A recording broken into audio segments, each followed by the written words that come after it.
How is everybody doing tonight? Hi, Willow. We are back with a little bit more PesterQuest. It's been a few days. I've been working on class stuff. But that's okay, because it is, like, 11 p.m. where I'm at. Hi, Caffey. Hi, Duality. Hi, Blue Bean. It's, like, 11 p.m. where I'm at, and I was like, you know what? I'm feeling a little lonely. And so, my solution? Go live and be parasocial. No. But we're gonna play some PesterQuest. We're probably gonna go for... I would like to see if I can do 3 routes tonight. Like, is the plan whenever I do PesterQuest streams. So yeah, we did... we ended last time on Equius, right? So we're going through Terezi, Tavros, and Aradia today, is the plan. If Ken finish. Because I don't think we did... Yeah, because we did Gamzee, because, right, 1, 2, 3, 1, 2, 3, 1, 2, 3, yes, okay. Hi, Key Smash. I hope you guys all are having a very nice night tonight. Or day, wherever you are, whatever time zone. Whatever time zone you're in. So yeah, we're just gonna hop in. Let me know if music is too loud as usual. Hopefully all the levels should be fine, but in case it is, just, you know, throw a message in the chat. Okay. It's a cool, breezy evening. Violet leaves crush under your feet as you stroll casually through a dense and inviting forest. Not an environment you're used to on this planet, that's for sure. You should be lapping up on the serenity like a thirsty dog at a zen fountain. Instead, you're brooding. So many new friends, all of them a special breed of sad. You don't like seeing sad people, so you've done everything in your power to fix them. Slumber party, matchmaking, throwing a giant spider into a volcano. The smiles your new friends greet you with are all the proof you need that you've been doing good work. And yet, you can't help but wonder how much of a difference any of this really makes. Especially on Alternia. You've gathered that even if one of these kids avoided being murdered by an insectoid eugenics robot, they'll just wind up conscripted into a lifetime of military service under a colonial empire. Hi, Tiffiggy. Hope you're having a nice night. Which makes it really hard to believe that inducing a few bouts of revelatory catharsis will ultimately amount to much. It's a depressing thought, and you're not entirely sure what to do with it, which is why you came out here. Nothing better for the soul than a nature walk, right? Maybe after a nice long walk, you'll come out right as... Hey, is that a treehouse? Oh, Twiggy, thank you for subbing with Prime. That's okay. If I streamed more, you probably wouldn't lose your streak. But I appreciate it. I appreciate you handing your Prime over to me. I will greedily take Jeff Bezos' free money. And it's in my pockets now. It's in my pockets. What? Ouch? Ouch is right, criminal. Terezi, beloved. Great, more shenanigans. A quick question, have you played Friend Sim? I played a bit of Friend Sim. We didn't finish it because I was like, listen, there's a lot of guys here, there's a lot of volumes in Friend Sim, and I kinda was a little eager to get to the canon boys. So I know there's a little bit of context that I've kinda missed. Going right to PesterQuest because some of it's based on Friend Sim, but I played enough Friend Sim that I roughly know some stuff.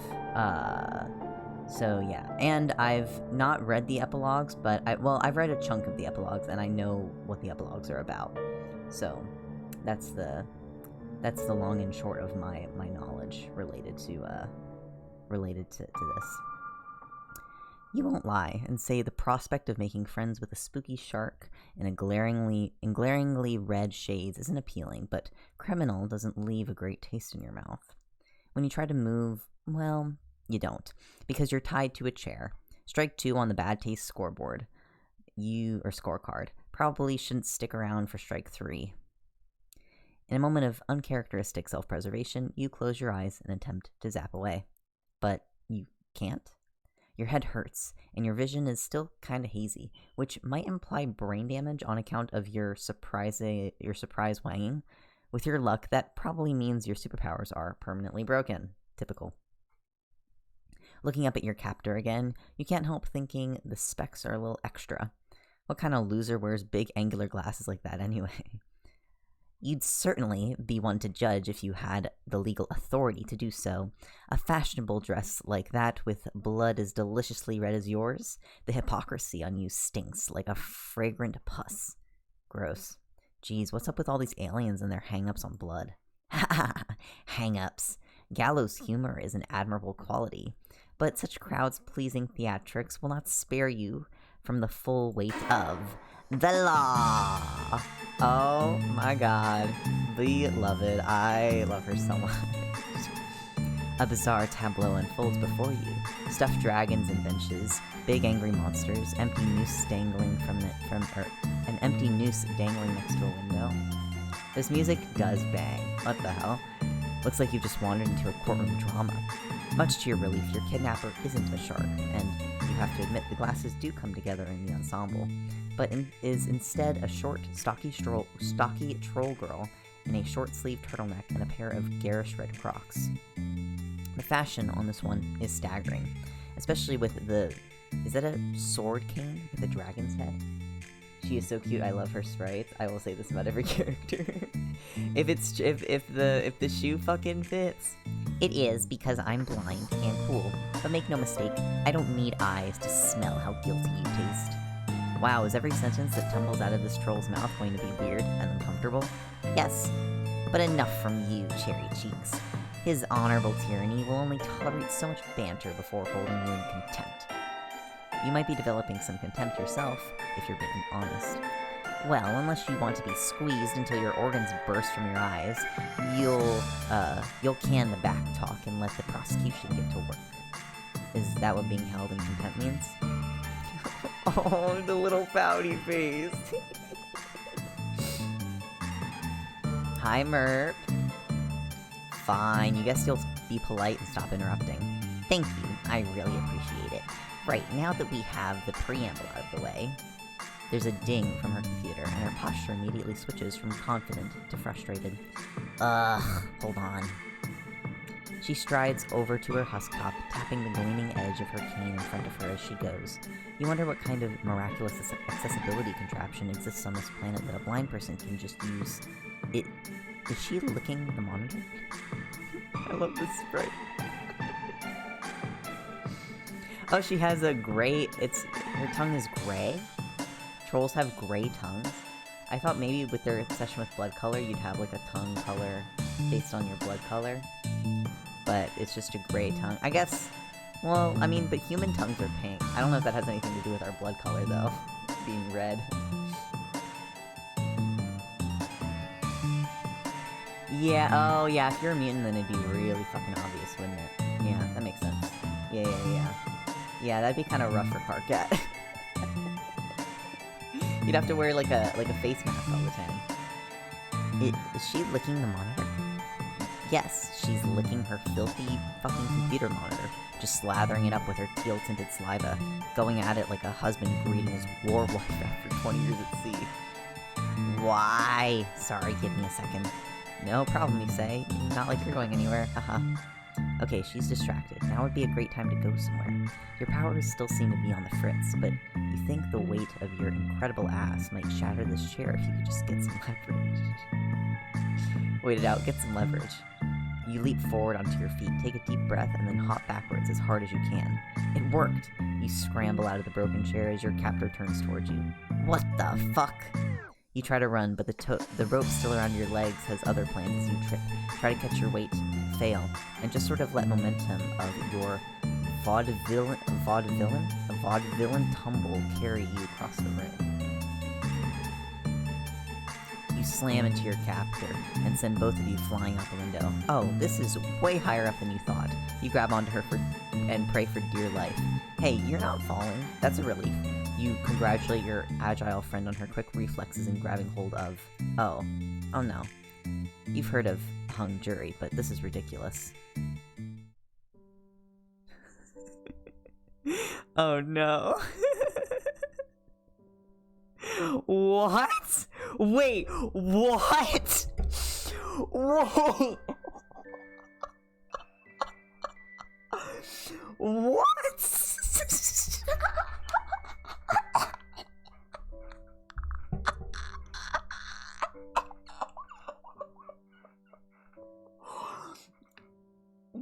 Oh my god.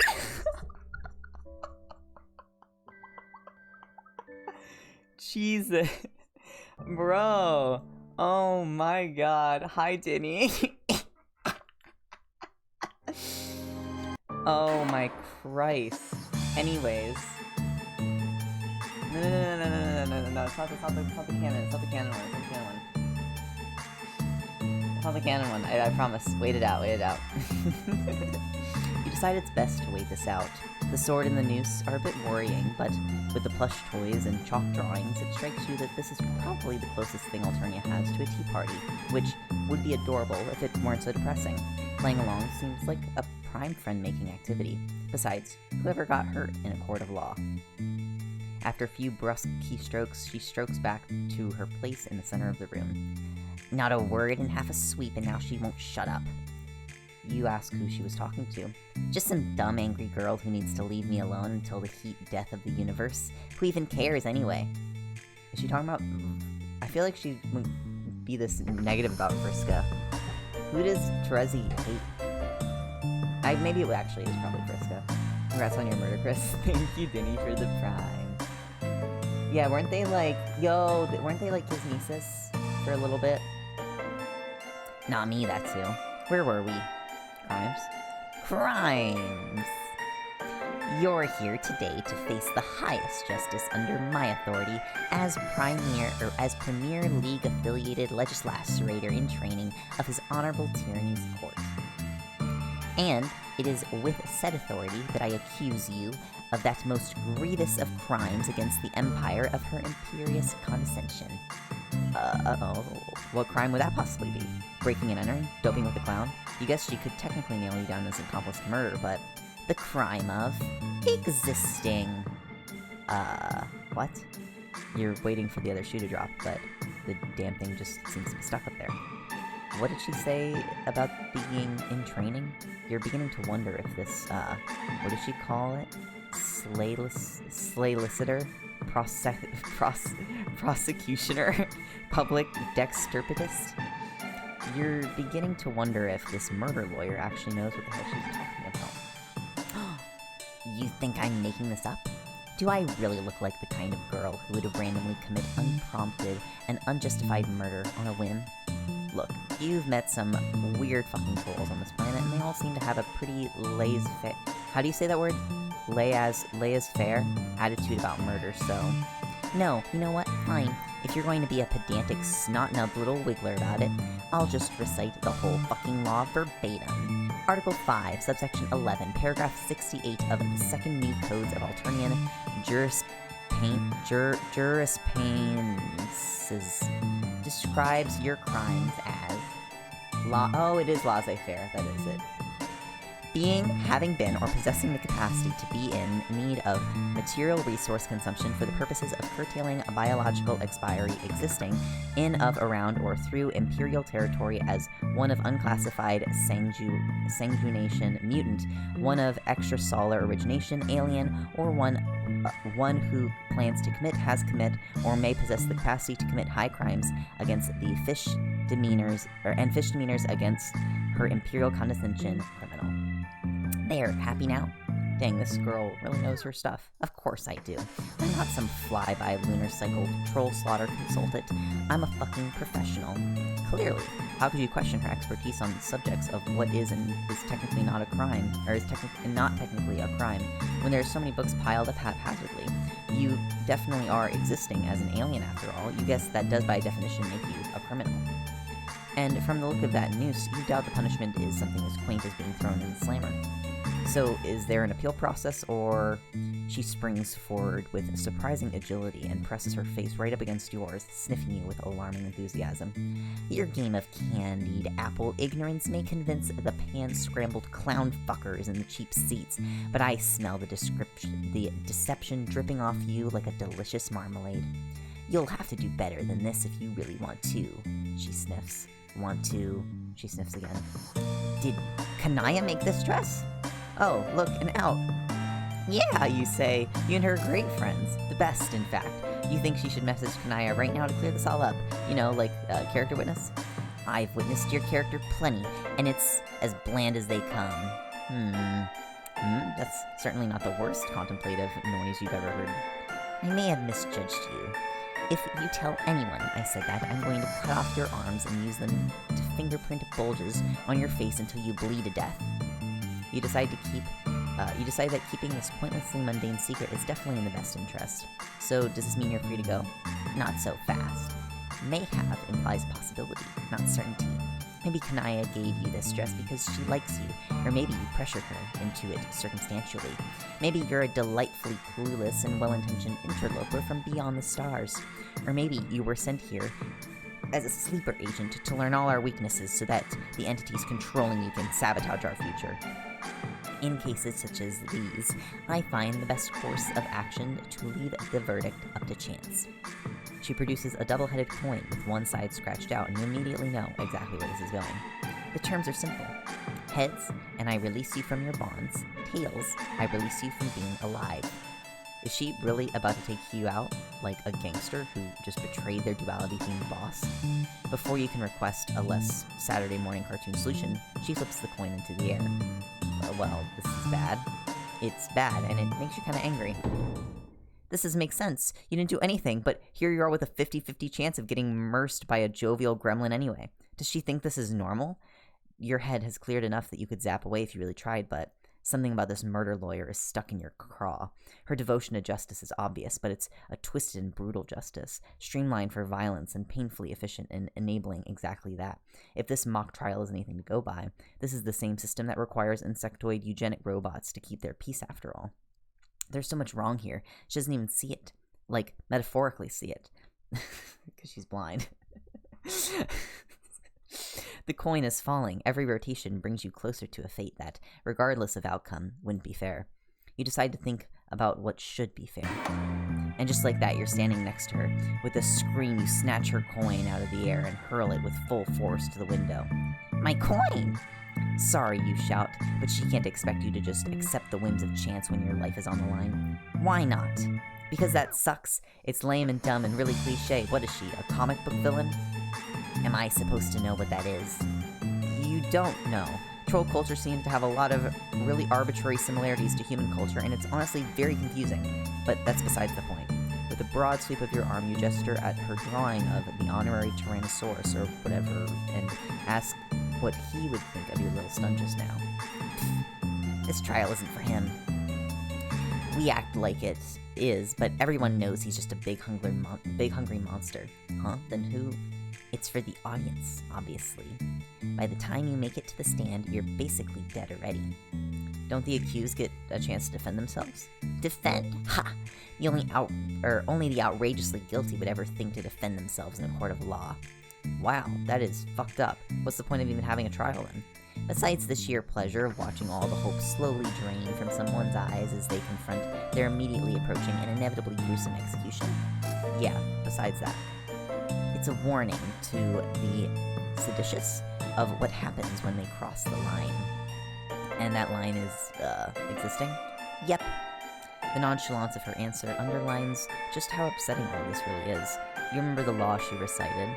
The one in particular sticks out to you. Unclassified sanguination. Didn't Karkat try to commiserate with you about having eaten blood or something? You know Karkat too? I keep waiting for him to fuss about team leaders, but now he won't shut up about this thing he calls a Dave. Yes! Yes!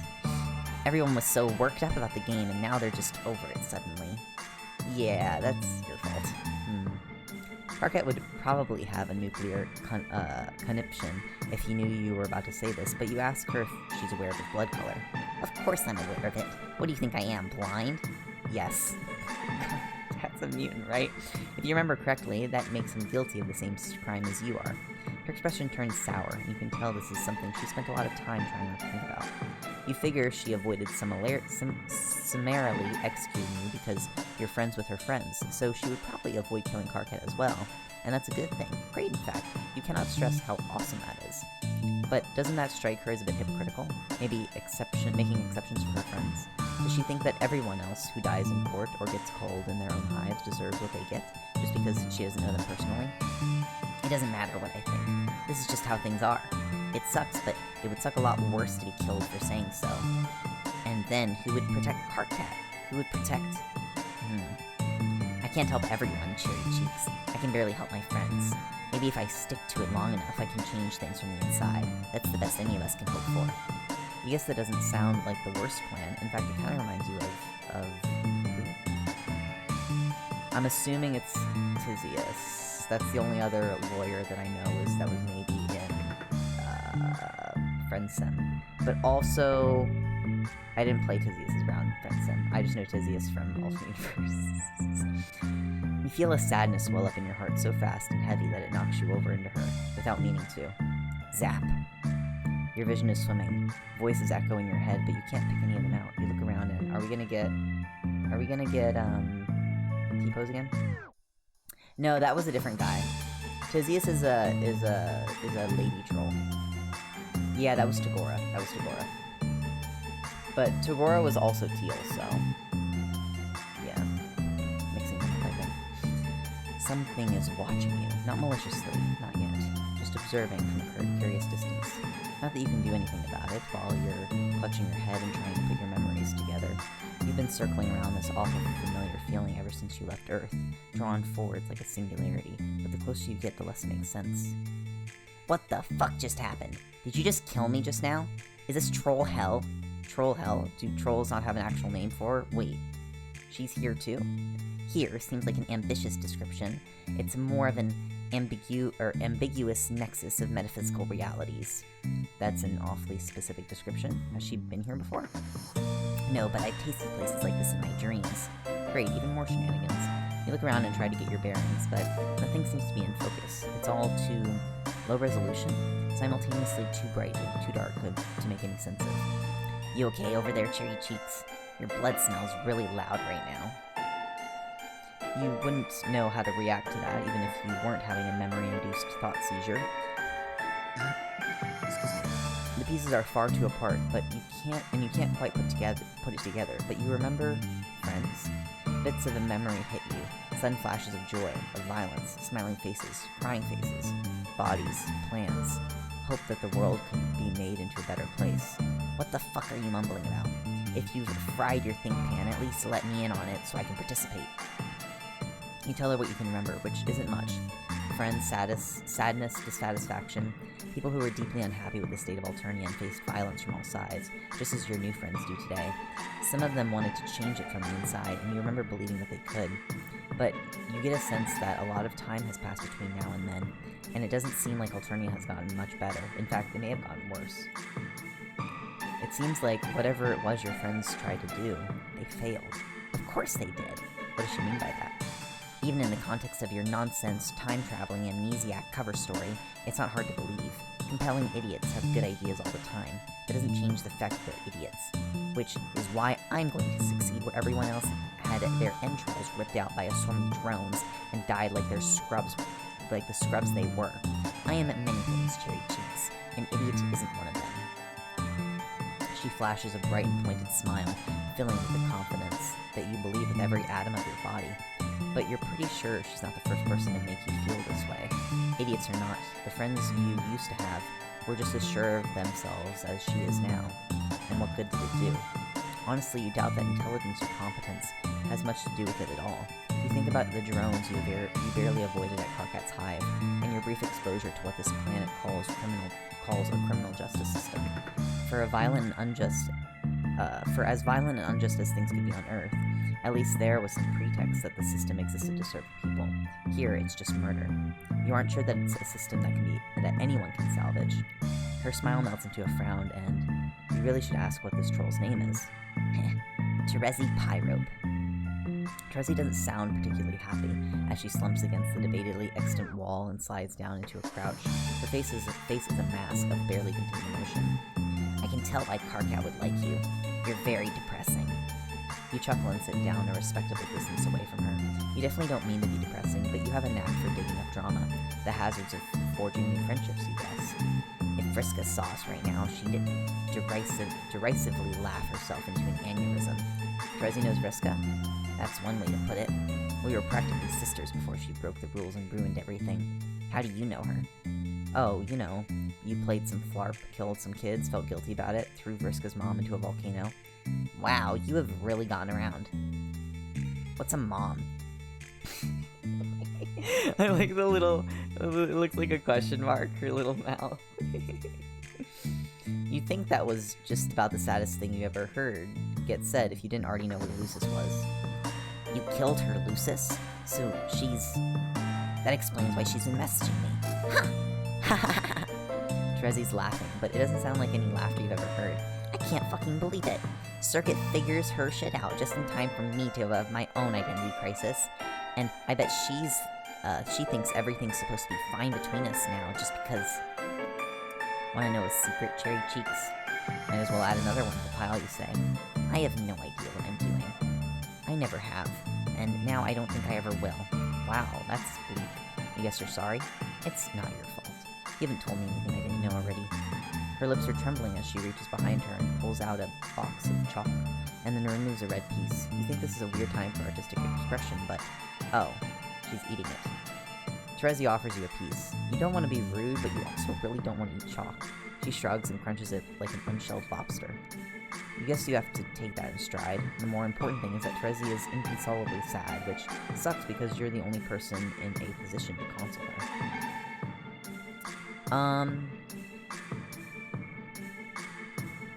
Hug. Sure. I don't know if Terezi's the touchy type, but why not? You don't know how to fix this. You don't know how you can make Terezi feel better. The best you can think is to put your arms around her, despite the fact that you're a complete stranger who basically just kidnapped her. She welcomes the embrace. I hated her for what she did. Not to me, but to our friends. All but went to war over it. You know, it's interesting because we go from, what was it? Gamzee, then Vriska, then Equius. I guess Equius is like less of a character in the revenge cycle, but now we're gonna go Terezi, Tavros, Aradia, back to back. So I'm assuming we're gonna get probably some stuff about the revenge cycle that went kind of between the four of them. Oh, and we get, but Solux comes later. I was gonna say we get Solux too, but that comes a little bit later. Not to me, but to our friends. All but went to war over it. After our truce, we cut ties. My hope was that she would avoid hurting anyone else. But deep down, I knew I would have to kill her eventually, in the name of justice. Oh, baby. She did terrible things, but so did I. We did some of them together. Why wasn't I culpable? Why did I blame her for something we did to each other? You think it's regrettably natural to blame the person in front of you when you get hurt, especially when the real problem is too big and esoteric to stab through the chest with a sword cane. Vriska did what she did because she had to. So did I. We both deserved the revenge we wrought on each other. But we were all victims of this big picture. I would say Vriska's a little bit more at fault than Terezi is. I think if we look at all of the context, I think Vriska's at a little bit more fault. She, you know... Like, you can argue, and here's the thing, and this is where it's like, oh, Vriska apologist, right? Like, you can argue, you know, the terrible shit that she had with her Lucis, like that whole situation. She was getting manipulated by Doc Scratch as well, like all that shit. You look at how she treats Tavros in Homestuck. Like, she's just not a good person. Like, she, Terezi sees something in Vriska that Terezi is blinded by pitch and pale feelings for Vriska a little bit, because the shit that Vriska pulled is kind of unforgivable to me. Blinded. I didn't even think. Oh. It's funny because Vriska caused Terezi to be blind, so in a very literal way, too. Oh yeah, that's the whole revenge cycle. Vriska, okay, here we go. Vriska mind-controlled... what was it again? Vriska mind-controlled Tavros to mind-control Terezi's Lucis to mind-control Terezi to go into the Alternian sun during the day and blind herself. Fucking bajillion loop around. The fact that it wasn't, oh yeah, my pun wasn't on purpose. It made us what we are, ensured that we would have what we did. Every little injustice started there.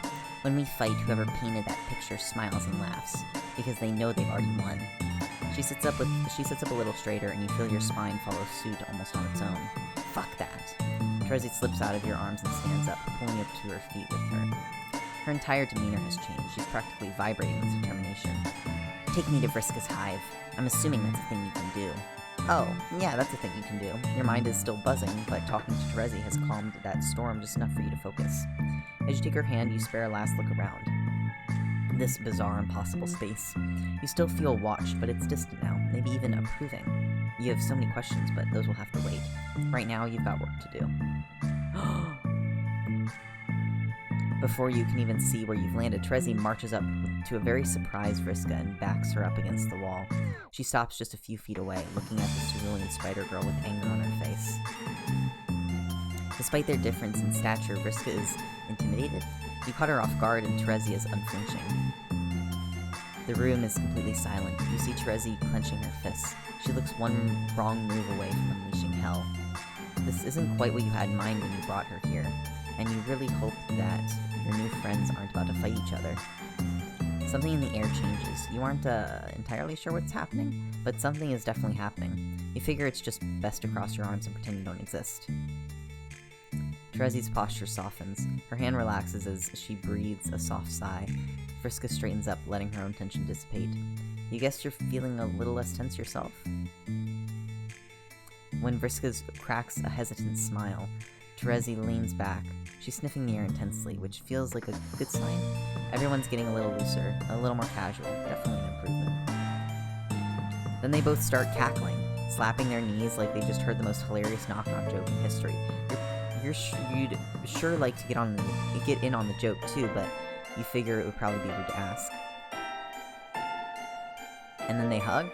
You're not exactly sure what's happening, but you figure hugging is a powerful platonic friend activity, even in the worst of times. If it's gotten you this far, after all. Yeah, that's all this is. Just two gal pals hugging it out. So sweet you could cry. When they separate, Terezi meanders over to the window overlooking the pit where Vriska's Lucis used to live. So she is dead. Oh yeah, I'm really broken up about it too. Vriska winks at you. No, you're not. No, I'm not. Terezi turns and leans up against the windowsill.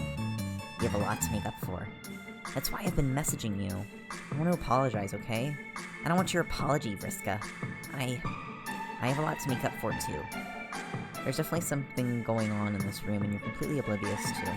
You wonder just what went down between these girls that they can't even talk about what they're talking about. What do you mean? There's so much injustice in the world. Every drop of deliciously innocent and painfully extracted blood on this planet is just paint for the fishy fucks up top to play with. And the worst part is that we're complicit. We revel in it, even. I revel in it. Terezi, are you? They could never make this violence good, so they had to make it fun. And I had so much fun hurting people. Who knows how long I would have gone on if it hadn't been for our weird invasive species of a friend here. Terezi wipes a tear from her cheek and smiles at you. You feel a huge wave of relief. Friends with a former murder lawyer in training. You sure know how to pick them. For once, Vriska, I want to revel in something good. I want them to feel the razor edge of their own justice. I want their blood to stain the dirt beneath my feet like the pathetic wiggly insects they are. But I can't do it alone. I don't want to do it alone. You watch as Terezi takes a measured breath.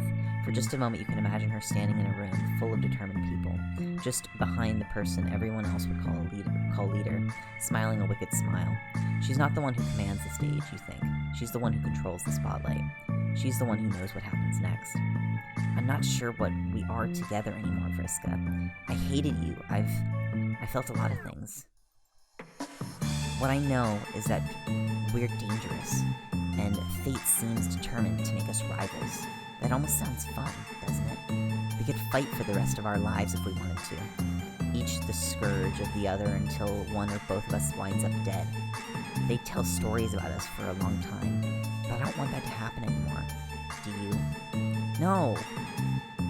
You haven't known Vriska very long, but this is a side of her you've never seen. You doubt many people have. It's actually really awkward. You should probably go, but your prying curiosity and desire for interpersonal closure keeps you glued to the spot. We had the right idea in the wrong circumstances, but this time, I think we can really do something together. So let's try this again. Vriska, will you be my scourge sister? Yeah, obviously. Good. Then let's get to fucking work. They share a look that you can't quite read, but you get a feeling that this was a resounding success. Yeah! My girls! Look at them! Oh my god. Oh my god. And then they go smooch. And then they smooch. They're so pale for each other. Like, obviously they were kismesis, but they're so fucking pale for each other. I love Moirail, Vriska, and Terezi. This was waited out, and then we had to do the one last route was distraction. You heave out a mournful sigh. Alternia is a meat grinder, fine-tuned to pulverize anyone who tries to gum up the works. Maybe there's something to be done, but you don't think either of you are going to be the ones to do it. Yeah, why bother, right? She's probably doing just fine without me anyway. When you look over at her, you see she's doing her best to hide her tears. That's no good. You may be lost in the cynical innuendo of political burnout, but that doesn't mean you can just sit and watch your new pal descend into abject disarray. What you two need is a distraction. What you need is a clown. You grab Terezi's hand and think the happiest, honkiest thoughts you can muster, and just like that, zap. You're right there in the living room of your dear friend Gamzee. What a sight for sore eyes is this jovial cut-up of a drug-addled juggalo. What the fucking motherfuck? With comical slowness, he dive bombs away from you over his couch into a pile of horns. A chaotic cacophony sends Gamzee into a chorus of screams. You elbow Terezi. Smell that? How can she possibly think about the crushing impossibility of making the world a better place when this fellow's over here acting such a fool? Her frown is unwavering as Gamzee clambers back up to his feet. That was a righteous motherfucking miracle, what you just gone all up and did in front of me. Got me scared honk-wise right into the horn pile, my brother. It's a real good thing I'm tripping the pie clown-tastic right now, otherwise my pump biscuit might have flipped turnways hard enough to make me be all violent on a motherfucker. His smile is nothing if not cordially unhinged. Hey Gams, Terezi. Well, fuck me all situationally up. What'd it do, my sister? It do too much. Shit, man, that's some bad news to hear. Now that I'm wasn't Terezi and Gamzee, like, really, in a really toxic relationship at some point? Were they kismesis or were they Moira? Or was that, was it somebody else? Because Gamzee and Karkat were Moirails. But, like, wasn't on, like, the Meteor, Terezi had this, like, really fucked up, weird spade thing going on with Gamzee? Yeah, after he killed everyone? Yeah. Yeah. Yeah. There's a weird thing going on right now. And it was, like, really... Did they ever get an auspicious for that? Or... Because they should have, right? Because it was a fucking bad relationship. Now that I'm looking all up at you motherfuckers, you seem pretty hellaciously burdened, like the soul that we have. You agree that you do all have souls. No, that was in Game Over timeline. I think Rose tried because no one knew about it, but Game Over... Right, that's what it was. Yeah. Game Over kind of fuck. And then once we got to the Alpha timeline, it was just Terezi and Vriska were Moirails. And I don't think Terezi was in a pitch relationship with anybody in the Alpha timeline. Was she? I don't think so.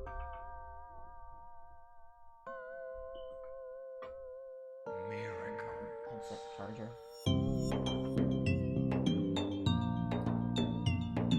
I mean, Kanaya always kind of wanted to get action with everybody, but I don't think that something came between Terezi and Gamzee before Game Over.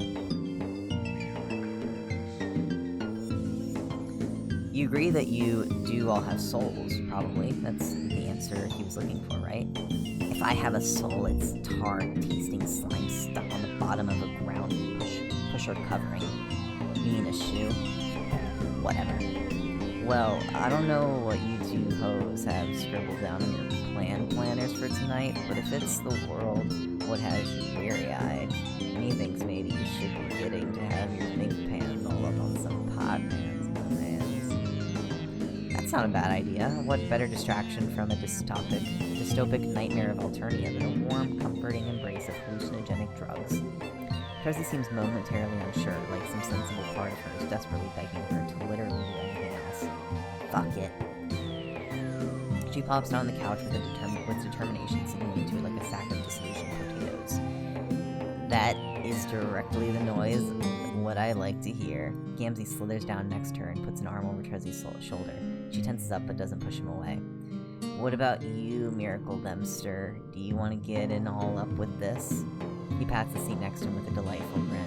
You think you'll feel the same tug of reason Terezi felt, but you'll be damned if you pretend to have more sense than a lawyer. Besides, you're having a hard time imagining anywhere you'd rather be than in the arms of a fragrant clown. He puts his arm around your shoulders as you sit and you try to make yourself comfortable. Now, ain't this just the coziest motherfucking snuggle sesh there ever was? You see Terezi sniff at an open, empty Faygo bottle before taking a big swing. Pass me some of that wicked elixir, sister. Gamzee takes his own demure sip, gurgling as he sucks from the bottle. By the time he passes it to you, you're pretty sure it's more backwash than Faygo, which is still more Faygo than none, I guess. It is, without a doubt, the most vile combination of taste and viscosity you have ever put into your body. But hey, at least you're not thinking about politics. As you toss the empty bottle to the ground, already lost in a stupefied haze, you glance over at your new pal Terezi. She doesn't look happy, but at least she doesn't look sad. Goal accomplished, you guess?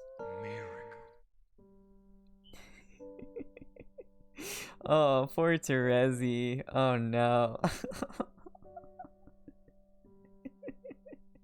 My guy is fucked up over here with the fucking Faygo. My god. At least Gamzee's having a good time. Alright, that was Terezi's route. It's Tavros time! My guy! Oh my guy, my lad. I love Tavros, dude. He's just such a feller. You're enjoying a brisk, head-clearing walk in the Alternian moonlight when the plot comes screaming towards you. Literally, you don't even have time for introspection.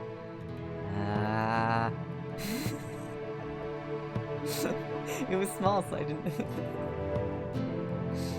You turn your head to see a guy in a wheelchair whizzing down a nearby hill. He's got a phone in one hand, making it difficult for him to control his descent with the other. You quickly rush over to him to see him hit a rock and go flying through the air with an impressive arc. Ugh.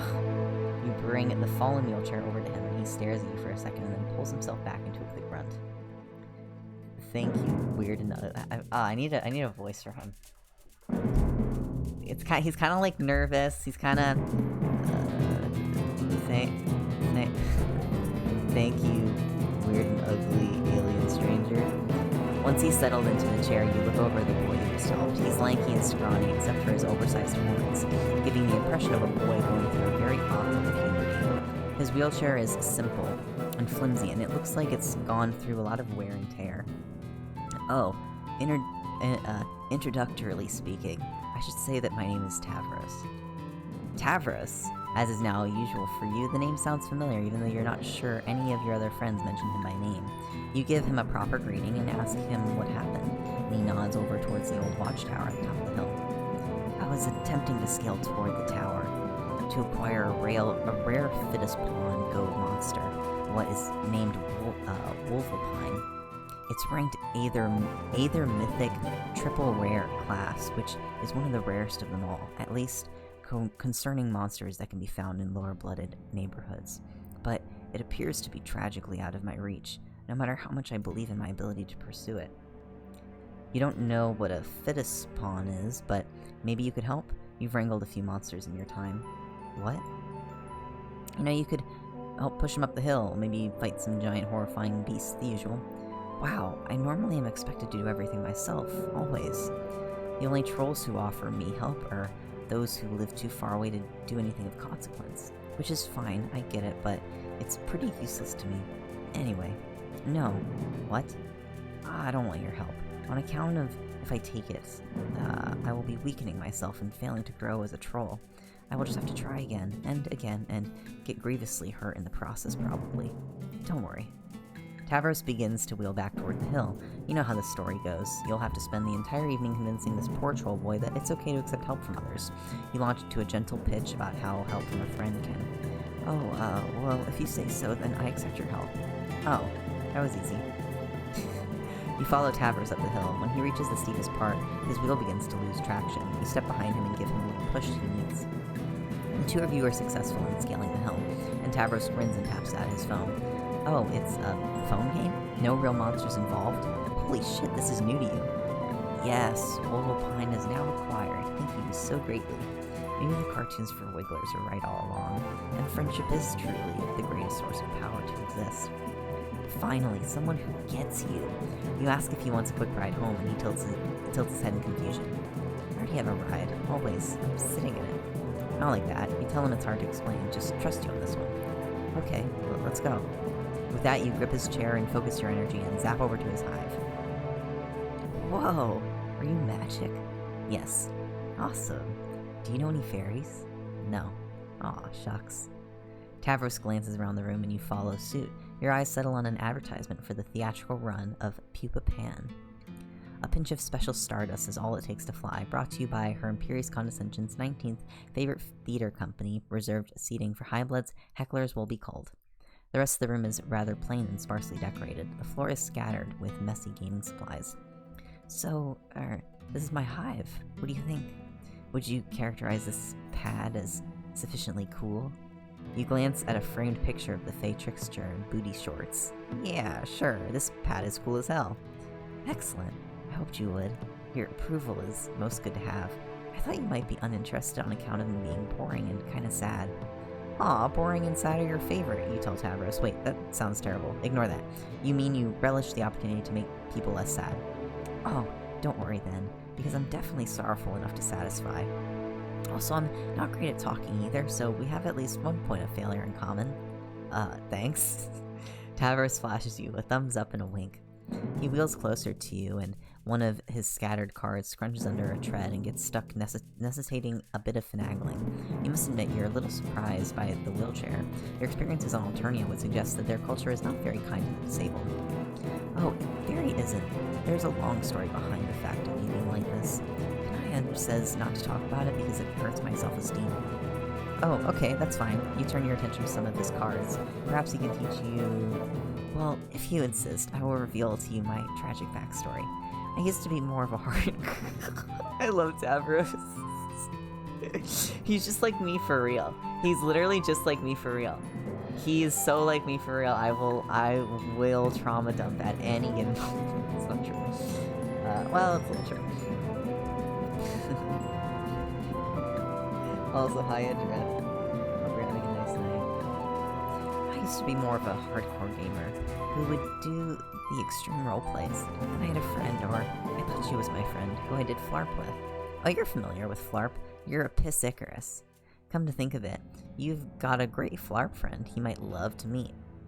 Well, I don't play anymore, because this old friend of mine did a bad thing to me, resulting in a chain of revenge that was very tragic. Essentially, the story is I was thrown off a cliff, physically, and became heavily injured, which resulted in my legs not working. Oh god, that sounds terrible. The culprit continues to hassle me sometimes in ways which are supposedly remorseful, but mostly continue to make me feel bad.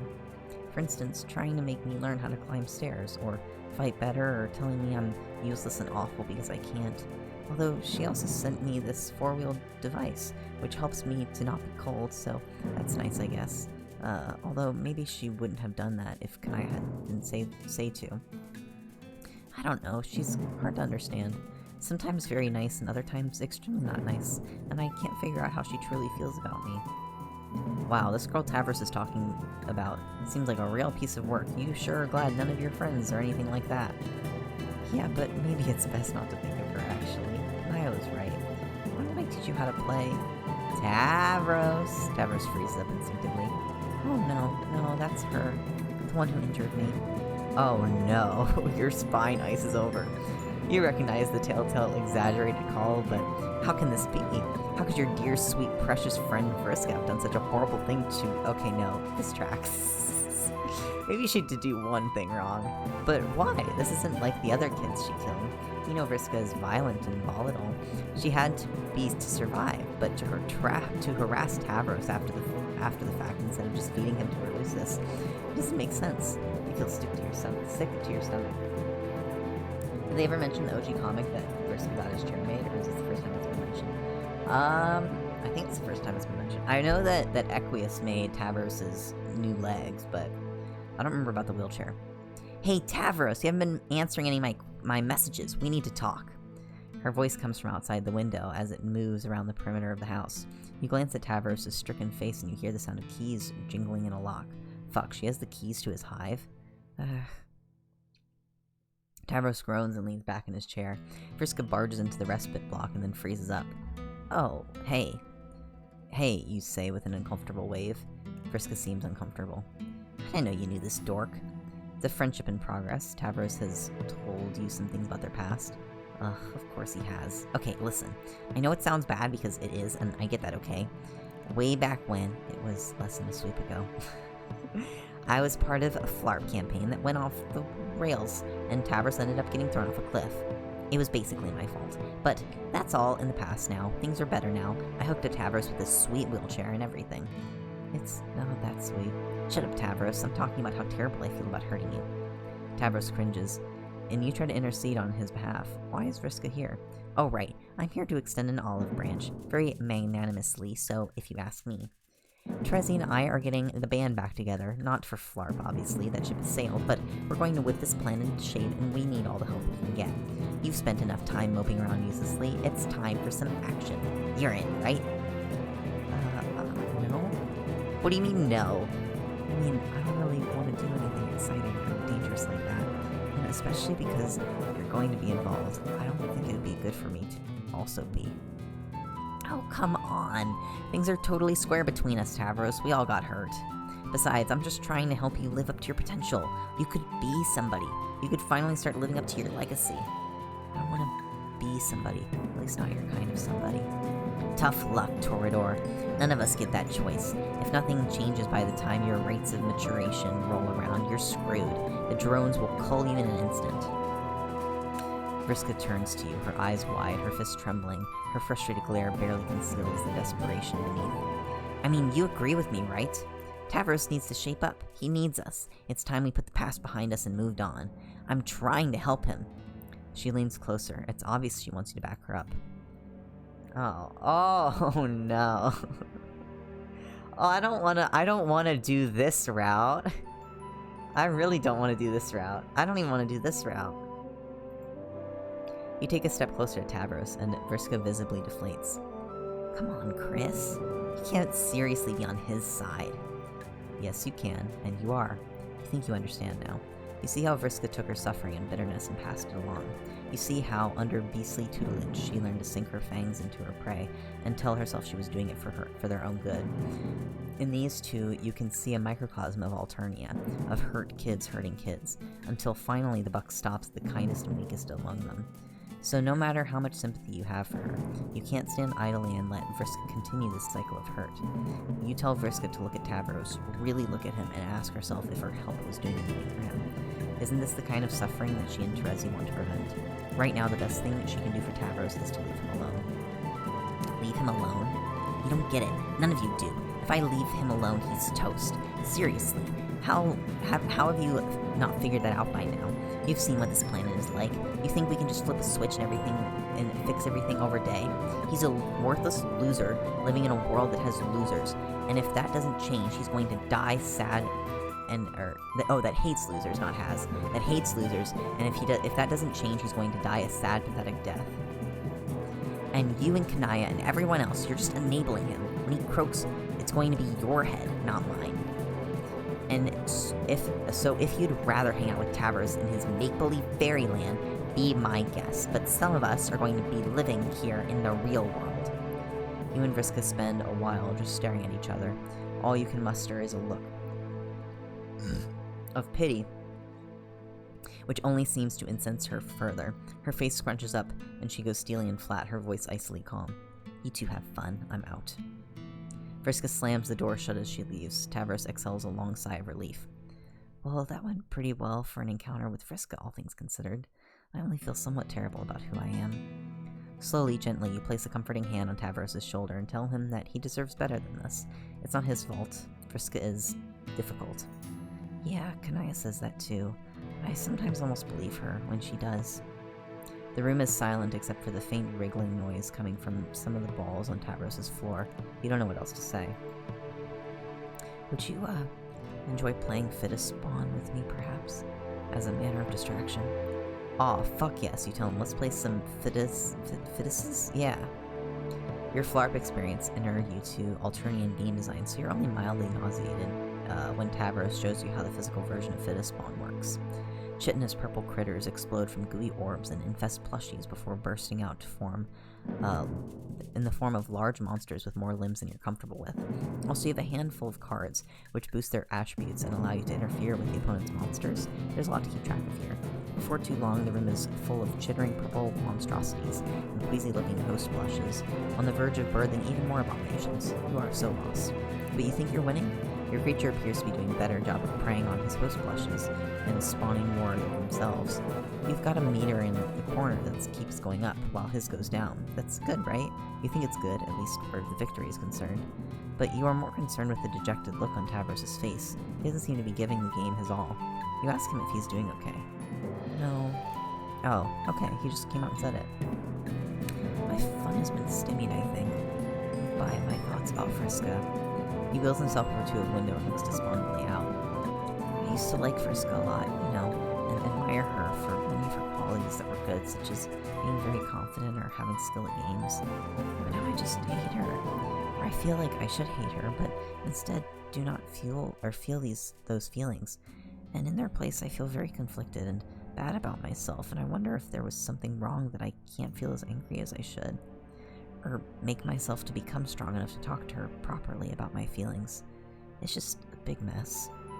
You glance again at the posters lining Tavros' walls. Sprightly fairy girls with confident smiles, long, messy blue and her hair in blue color schemes. The resemblance to Vriska is uncanny but superficial. She's never going to be the girl from his posters. That's just not who Vriska is. But for a sad, hurt boy who likes to dream, she must be so painfully close. This is a problem too big for you to untangle right now. You need to redirect Tavros' thoughts. You close your eyes and ask your intuition, what should you do? Oh wow, we have a lot of choices. Help him fly, stay grounded. I feel like staying grounded is more realistic here, but, I mean, we're gonna do both. Yeah, I'm assuming they'll end up merging. I feel like if you decide not to take a stand, it'll force you to take a stand or somehow. From the darkness, you reach into your muddled memories and catch a glint of cold iron. When you open your eyes, Pupa Pan stares back at you. He would have you believe that faith is all it takes to fly. Do you think Tavros could use something a little more material? You put a gentle hand on his shoulder and ask him what you can do to help him spread his wings. His metaphorical wings, that is. It's not like he could even sprout real ones. The very thought is absurd. Tavros sighs. I just wish I could live more independently, I guess. To take charge of my life and become less under Vriska's thumb. I think Tavros could use some better friends. Real friends. I do have some. Pet is very kind to me often, Gamsey, and I like to throw down some sick rhymes, and Kanaya tries to help me with Vriska. But there's not a lot they can do when we live far away. And as nice as Milosis is, he's unable to help me with all my issues due to his small size, limiting him to only moving and carrying small objects to me when I require them. The simple fact is that I didn't build my hive with the expectation of one day using a 4-wheel device to navigate it. Can Tavros move to a better hive? Could you help him with that? No. As a bronze, the stipend I receive is not enough to cover such things. Even this 4-wheel device, which is highly basic compared to what some high-blood models, would have cost over a wipe's worth of savings. Few changes are available to me, economically speaking, especially if I want to not alert the drones to my unsuitedness for troll expectations. You see, if money's the issue, that's not something you can help him with, at least not directly. But you know others who can. You tell Tavros you're going to step out for a moment and fetch a mutual friend. He seems briefly surprised when you return with Kanaya. You guess you don't blame him. This strikes you as a pretty rare pairing, conversationally speaking. Oh, Kanaya. It's nice to see you in person, unexpectedly. Wow, my hive is terrible looking, sorry, but, hi. You look nice. Yes, I do. How are you faring? Has my advice regarding the construction of an imaginary friend helped aid your self-esteem? Well, I haven't really got to try yet, so no, it hasn't, I guess. Kanaya suppresses a sigh. Okay. Let's get directly to business. I brought some materials with me to renovate your hive. Oh. Please advise us how best to redesign a place to suit your needs. Tavros' eyes waters up as he stiffens, leaning towards his chair. Really? You would do that for me? Despite it taking a large proportion of time and effort, and presumably money as well. I don't really spend my stipend on much besides fabric, and I intend to twist Vriska's arm until she offers a portion of her flarping treasure to foot the bill too, and of course I'd do it for you. Any less would be a rejection of my helpful sensibilities. Kanaya says with a neutral tone and a straight face, as if there's nothing remarkable about it, but Tavros nevertheless breaks into a grin. Wow, thanks. Okay, give me some time to develop ideas on how to properly jack this hive up and deliver the most utterly dope and pimped up changes. This is going to be great. You give Tavros the requested time and begin to work earnest. You weren't sure what to expect, but the construction process proves to be smoother than anticipated.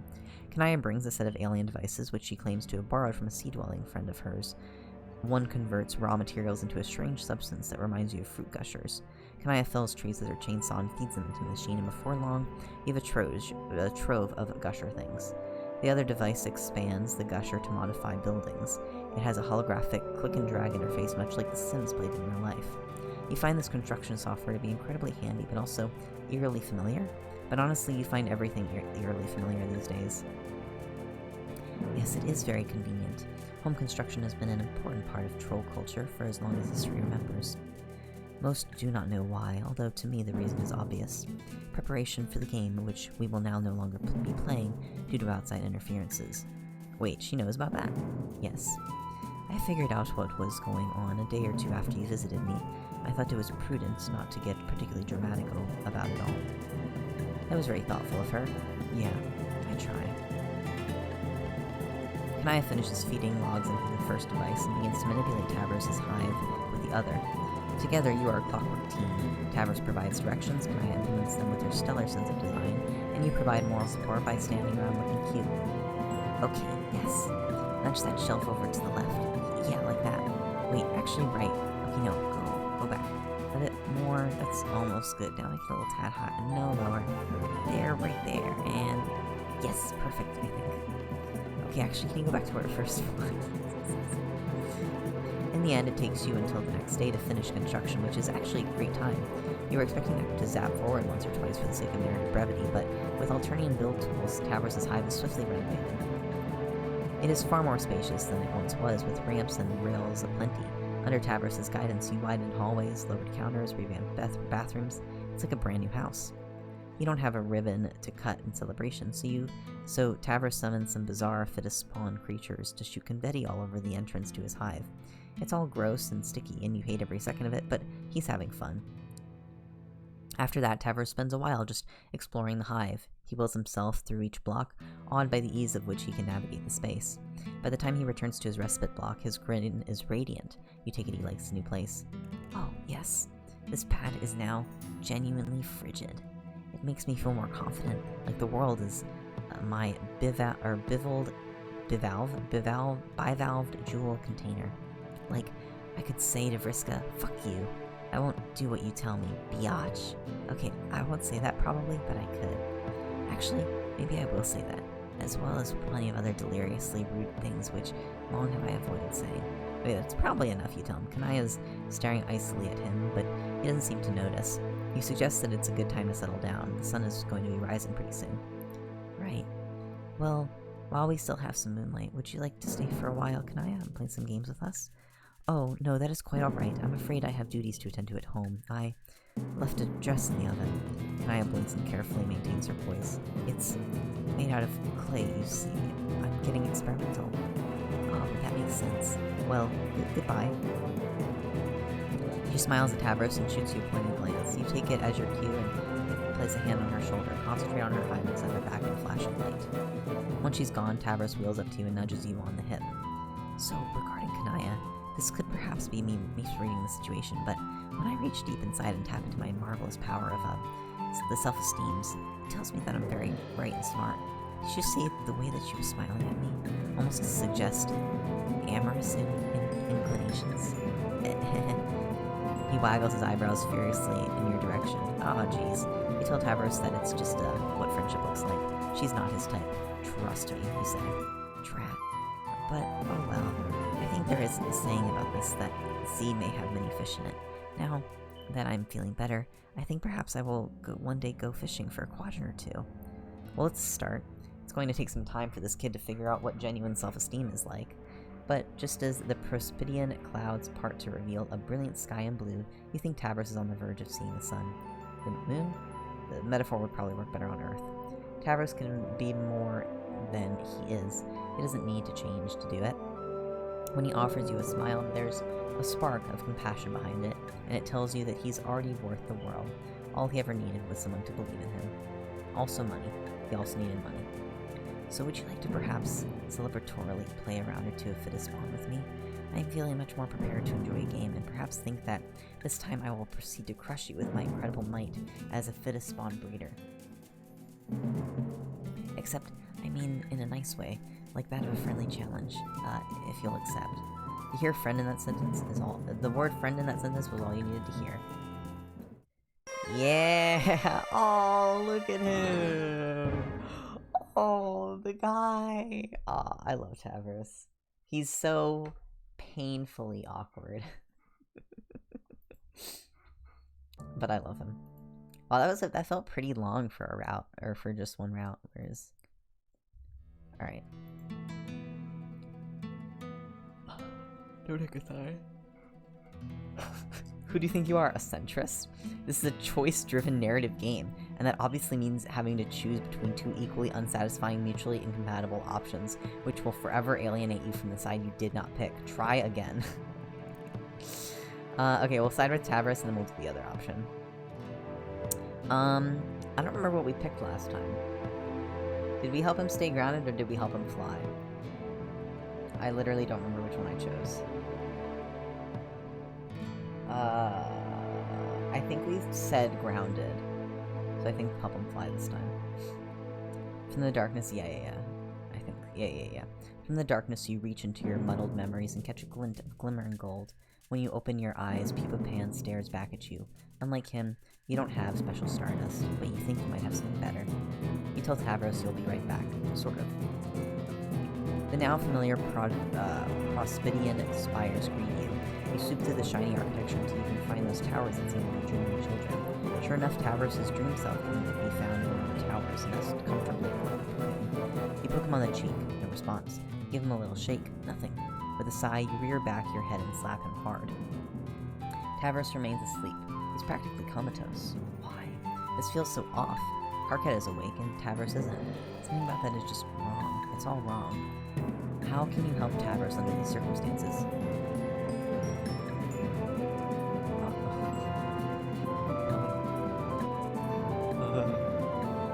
Tavros yawns as he rises blearily from his slumber and squints around. He crawls out of the recuperacoon and races over to the rail beside it with an instinctual motion. Yeah, no, I saw that flash.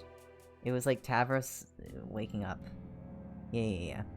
His hand finds no wheelchair and he tumbles over, and then he quickly rises and realizes with a start that he's floating in midair. Whoa, what? Surprise, you inform Tavros that this is a mystical world of dreams. That is part of the game he was supposed to play one day, but now is it going to? Maybe? Probably. You'll be honest. You still don't know exactly how this works, but you do know that this is a land where he can fly. That seems highly improbable, that such a world would exist, or especially that I would be allowed to enter it and fly freely around with no repercussions. It just seems like a thing that would never eventually happen to me, does it not? But it is happening, you tell him. You prove it by pinching his arm. He flinches. Why did you just assault me? Pinching, okay, this is a cultural misunderstanding. But the fact that he can feel pain should prove that this place is real, or at least as real as magic dream worlds can be. I see, my arm does certainly hurt in a realistic manner, as well as my feelings due to the uncalled for attack from a friendly individual. Oh, for fuck's sake, you tell Tavros to stop worrying about that and start unworrying about how he can fly now. Oh yeah! With unsteady movement, Tavros begins to circle around his dream rim.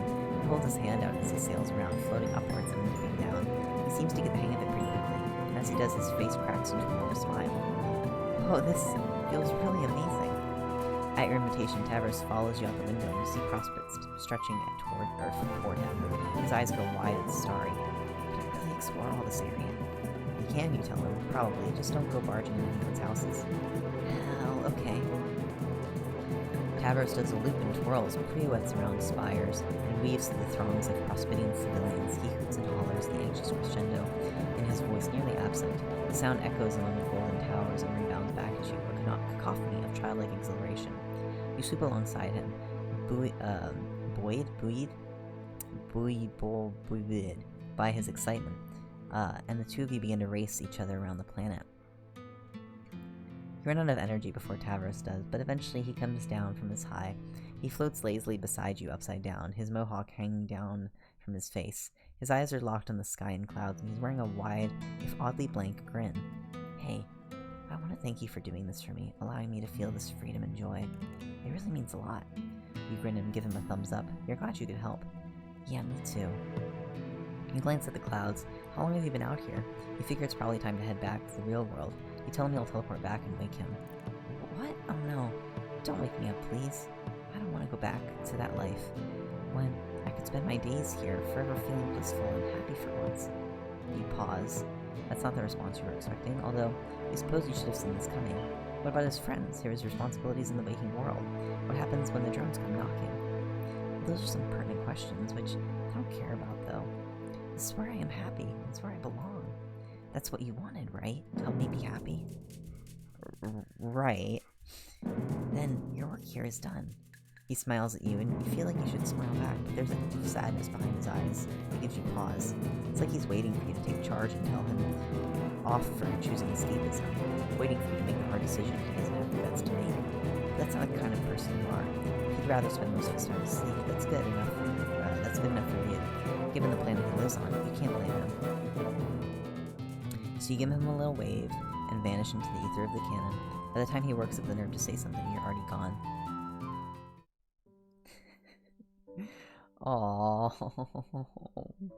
oh no. Oh, lad. He sleep forever, and then he dies. Okay, we have one more. Oh, we have to side with Frisk.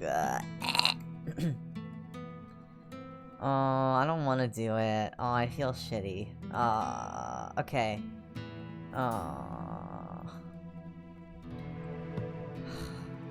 You can't resist the force of her personality. When Vriska speaks, it just sounds right. You tell Tavros that he should accept Vriska's offer. Hell yeah. See, Tavros? My buddy here agrees. Let bygones be bygones. Tavros shrinks into his chair, small and sad. The two of you just stare at him as the awkward silence swirls like mist around you. Vriska clenches her fists and steps forward, but you quickly put a hand on her shoulder as she pauses. Ugh, being around here is depressing, and somebody doesn't want my help anyway. Whatever, come on, Chris. I've had enough bull for one night. Let's go chill out somewhere less boring. Like, I don't know, an arcade, maybe a movie theater? Huh, what do people without a Lucis to take care of even do? You suggest to Vriska that you can find out together. She beams. Okay, bye, I guess. Tavros seems conflicted, as though he can't decide whether to be relieved that Vriska is leaving, or upset that you're abandoning him. You don't really care, though. You're going to an arcade. Wow. This is the worst possible ending. Wow. Wow. I can't believe... I can't believe that we made Reader a Vriska apologist. Not only a Vriska apologist, but a Vriska enjoyer. I think that's, like, fucking a crime in many places. I can't believe this. Alright, Vriska, or Tavros is done. Fucking donezoed. So now, it's time for Aradia! Last route of the night. Let me take a quick swig of water. I'm talking so much.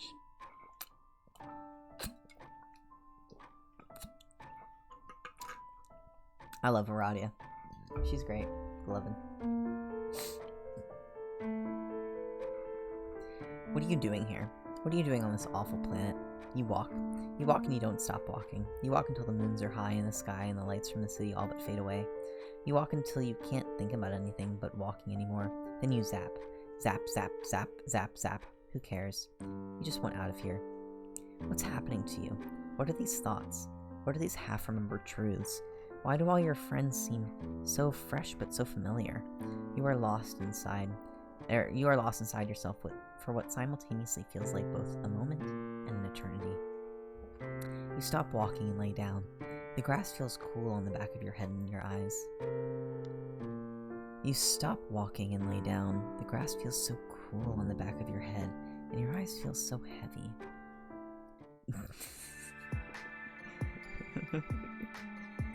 Troll Jesus Christ!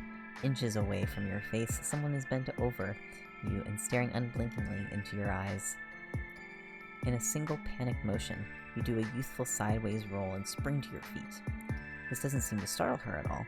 She doesn't move from her precariously balanced squat. She is just looking at you, observing you. Is she waiting for you to do something? After exactly 21 seconds of staring directly at you, she offers an entirely too toothy smile. Part of you suspects that she just remembered that's what you do in these situations. Yeah, I like this music a lot. She examines you with an obvious curiosity. Not the worst decision. To nap among the remains of the deceased. What? With a sarcastic motion that suggests looking literally anywhere around you, she draws your attention to what appears to be a sort of dig site. You seem to have fallen asleep on a pile of bones. Her shirt is emblazoned with a dark red Aries symbol. Oh, cool, another Zodiac kid. You must have said Aries out loud because she immediately corrects you. It's pronounced Aradia. Wait. Aradia. Yeah, Aradia. Oh my god, confirmation of canonical pronunciation. That makes sense. Although you've just met, you cannot fathom her name being pronounced any other way. Aradia. I've always stood by Aradia. I've never been an Aradia person. It's always been Aradia to me. Your new potential friend Aradia is looking a little... What is a polite and charming way of saying rougher on the edges? Her clothes are a bit shabby, but maybe that's just normal wear and tear when you've been hanging out with dirt all day. What is she doing out here in the dirt anyway? I come out here to dig up bones. Oh, like archaeology? Oh, yes, that too. Bones are an important part of the life cycle. You often hear about the beauty of life, but I find that death is just as important and fascinating.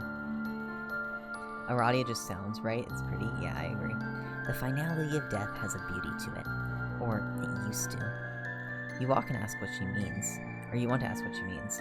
But it must be written all over your face. She very quickly moves on. Oh my god, you're right!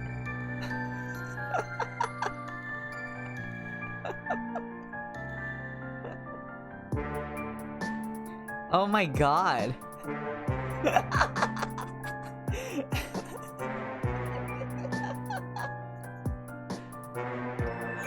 Megalomania jump scare. Oh my god, it's kind of a banger.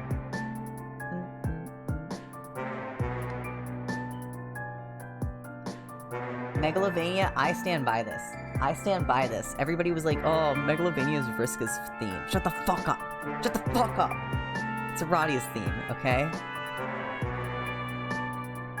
Please check, is there a place I can check the song title in this? Because isn't, I can just look it up. Aradia, PesterQuest.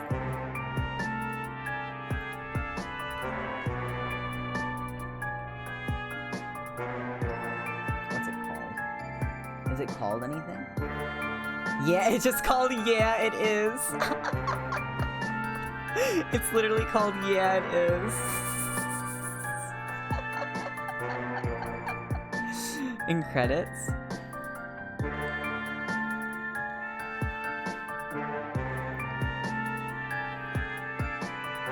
Jade's theme, Terezi's theme. What? Wait. Oh yeah, there it is. Yeah, it is. Hold the fuck on. I have a... Why is Terezi's theme a fucking... QR code? It probably just links to the song, right? But now I'm curious. Yeah, James Roach is really cool. I follow him on Twitter.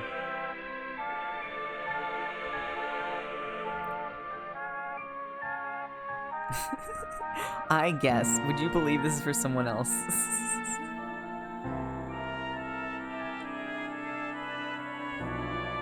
See, Toby names the stuff like regular people.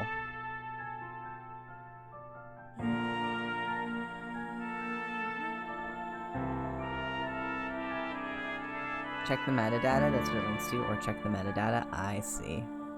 I gotcha. Interesting. Okay. Close menu. Remains can tell us a lot about their owner's life, how they lived, how they met their end. Is that not a little wonderful?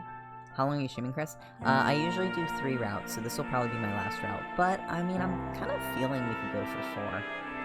Because we can knock out Nepeta's route as well today, because I think that's after this. I can go a little longer, I don't mind. I don't have anything to do tomorrow. So, but each route usually takes about, a little bit more than 30 minutes to do a route. Kinda depends. So, we might go for another hour and a half. Not hour and a half. Either, up to either, like, I think around 2 hours we might end. We'll evaluate there, so another 45 minutes maybe. How they met their end. Is that not a little wonderful? Fossils represent a finality, a moment locked in time. It is the physical that remains while the spirit moves on. Everything that made them who they were is gone. When all is said and done, it's only the bones that survive to tell their tales. And in that way, death is sort of perfection, don't you think? Their violent end is sort of peace. Nothing left but bones. You've never thought about it that way. In fact, you suspect you may have never thought about anything as much as this girl has thought about bones. Oh, bones are just one of many interests. Oh, yeah, you too. Big bone fan over here. I see you are also a person of exquisite taste. Well, damn. Oh, to you too. Your stomach growls a little bit there. Just how long were you out? I discovered your body several hours ago. I thought you might be dead, so I was watching you to confirm my suspicions. She was watching what she thought was a dead body for several hours? Yes. On the lookout for early signs of decomposition, rot, rigor mortis, etc. Unfortunately, you are not completely dead. Thank goodness for that, I guess. Wait, what does she mean completely? There's a moment where her unbreaking, if not totally, somewhat unsettling grin leans more towards normal. Okay, well, someone might describe it as normal if maybe they'd never seen somebody smile before. Like, if you were describing, or like if you were passing someone in a hallway, and they described what a smile was to you, and you were like, no, I got this. Alas, you digress. You were like me. The dead speak to you. You would do well to pay attention. A mantle of doomed souls leashed to you. I wonder just how many times you have died. Died? Like, bereft of life? She is down beside you. She picks up some sort of rib or femur or pelvis or whatever and begins to idly draw in the dirt. It is a crude drawing of some sort of misshapen stick person, unrelatable. Traditionally, yes, that is what dying means. But you are different. I can see the ghosts of all your alternate iterations floating around you, trying to help you. Doomed timelines that have been purposefully erased from your consciousness. But you're the culmination of the choices you've made, fatal or otherwise. You've been forced to leave so much behind you.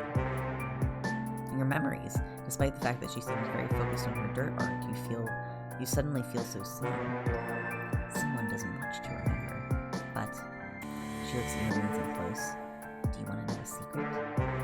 Wait, did she say ghosts? You're not really following. This sounds kind of fake if you're being honest. Ghosts? Yeah, okay, you've seen some weird shit on this planet, but you draw the line at ghosts. The spooky bit was kind of charming and cool at first, but this is borderline ridiculous. Oh. That feels like a very sudden thought that wasn't ours. Maybe. Perchance.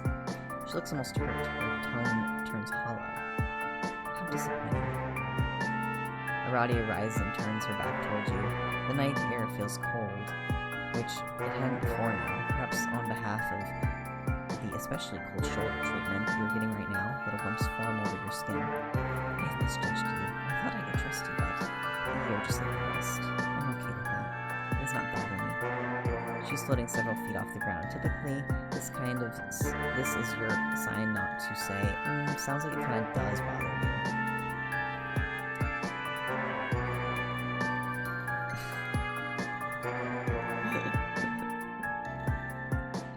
Keep quiet. This is not the time for your incredible insights.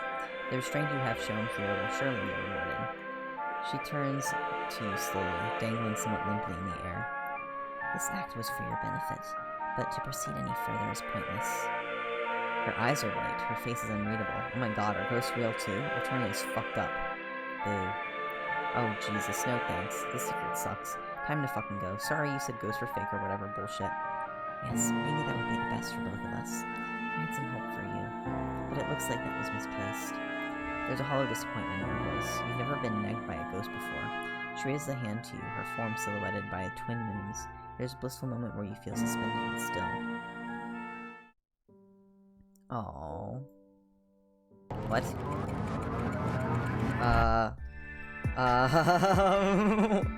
What?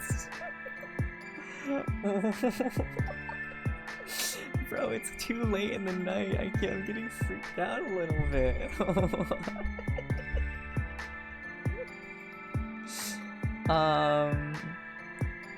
There's no like jump scares in this game. Oh my goodness. That was kind of a jump scare, a little bit.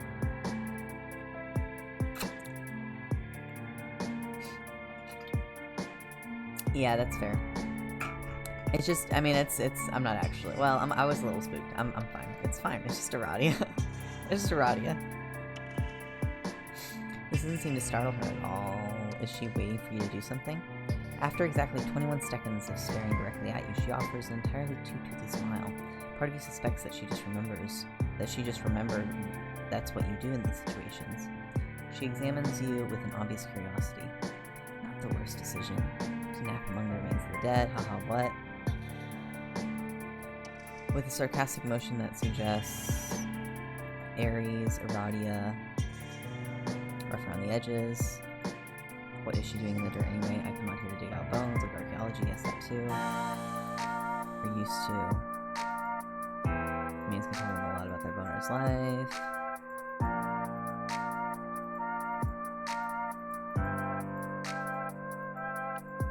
Dead. I kind of want to skip ahead with the skip button, but I don't know if it's going to be new dialogue.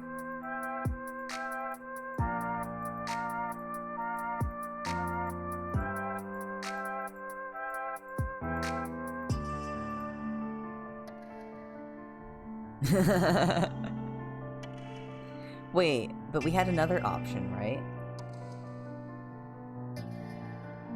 There was the other one where we could have... I guess we could always do that again, or we do that. There were two. I kind of want to do this, and then do...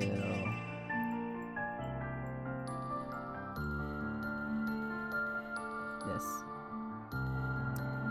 Sounds like it does kind of bother her. She sounds like she probably isn't okay with it. She is silent for what seems like several minutes. Have your words reached her? When she turns to you, her eyes are white and her expression is blank. Her head tilts to the side as if she's looking at you at a curious bauble. Her face isn't changing. Nothing really bothers me anymore. Oh, geez, no thanks. The secret sucks. Time to go.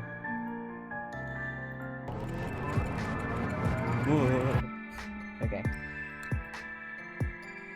You have to admit, you are a little fascinated by this line of inquiry. You don your signature cool person facade and tell her that there is nothing in this godforsaken universe that will keep you from hearing that secret. You throw in that you are going to die if you do not find out immediately. Smooth as butter, baby. You do not know how relieved I am to hear that. The way she speaks has shifted slightly. It sounds fuller, livelier. That's good. Oh, yes, I have been alive for some time. Was this time? I'm assuming that was time shenanigans.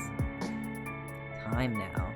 All according to plan. When she says the word time, her eyebrows lift a little, as if cueing you in on the joke. She seems to think you are completely familiar with.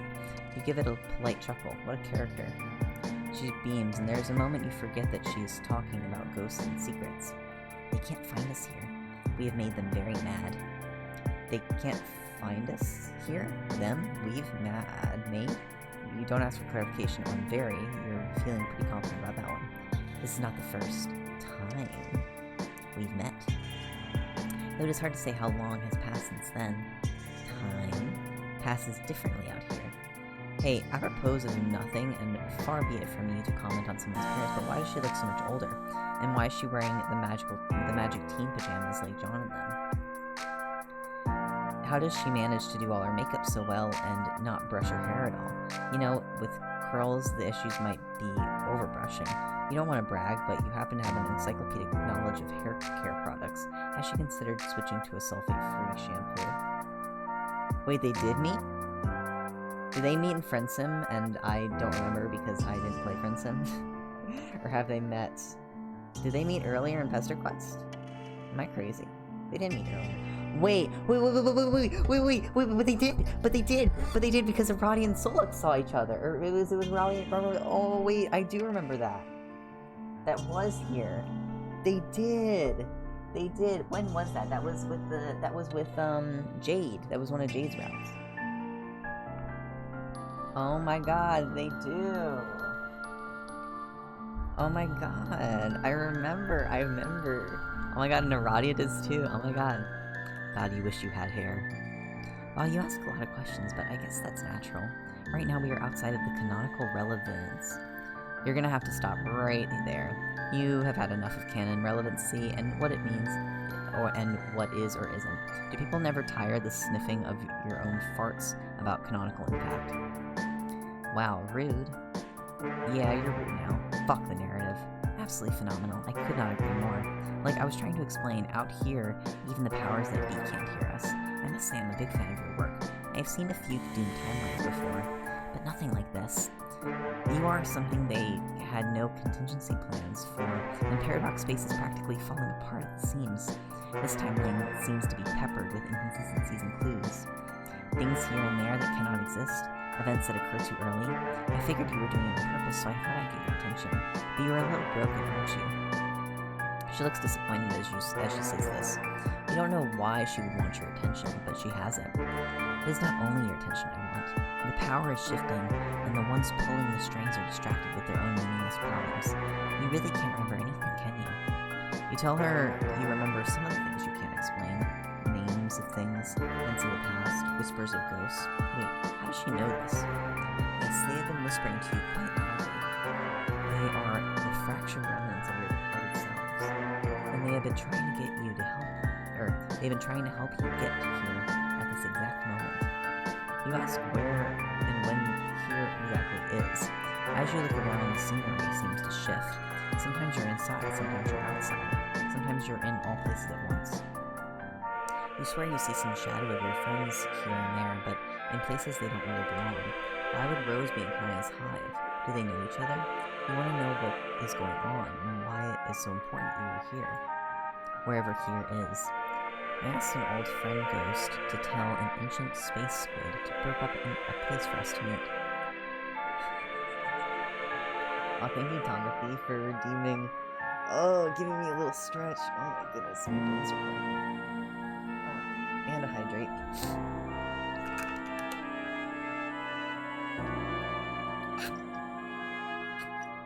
And while I'm at it, we're gonna go to standing desk mode, because I want to stand a little bit. I've been sitting all this time. And my desk can be a standing thing, or like, it's a standing desk, or it can be a standing desk. It's like a both thing. It can be both. Sorry about the mic sound. I asked an old friend ghost to tell an ancient space squid to burp up a place for us to meet. As one does, sure. Think of it as a liminal space made of the same thing memories are made of. I spent a lot of time in the furthest ring and in these bubbles, and trying to figure out how they work. So I have some ideas. But I don't really think the ones who conceived them even really know exactly. What matters is the specific path you took to get here. Who made the dream bubbles again? I don't remember. Was it, who was the one that made the dream bubbles? It was Pfeffery, right? Yeah, it was Pfeffery who made them, I think. Because she was something of life, and that's like what she...